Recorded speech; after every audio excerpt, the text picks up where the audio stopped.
விஜய் என்ன அரசியல பேச மாட்டேன்றாரு. விஜய் என்ன சினிமா டயலாக் மாதிரி பேசுறாரு. விஜய் என்ன பஞ்ச் டயலாக் பேசுறாரு. விஜய் என்ன 10 நிமிஷம் தான் பேசுறாரு, 9 நிமிஷம் தான் பேசுறாரு. நான் எத்தனை நிமிஷம் பேசினா உங்களுக்கு என்ன சார்?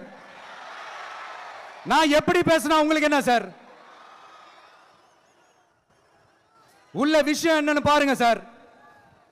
ஒவ்வொரு மாவட்டத்துக்கும் போய் மக்கள் ஃபேஸ் பண்ற பிரச்சனைகளை எடுத்து பேசிட்டு இருக்கிறேன். பின்ன அது அரசியல் இல்லாம வேற எதுதான் அரசியல்?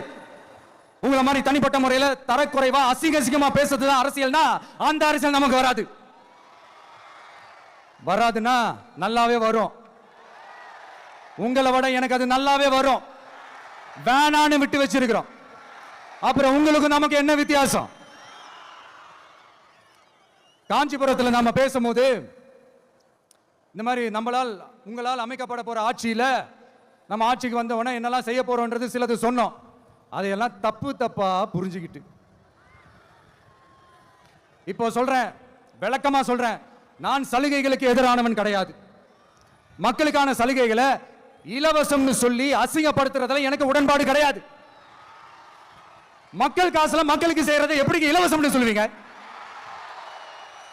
அப்படியே செஞ்சிட்டாலும் ஓசில போறேன்னு சொல்லி அசிங்கப்படுத்துறீங்க.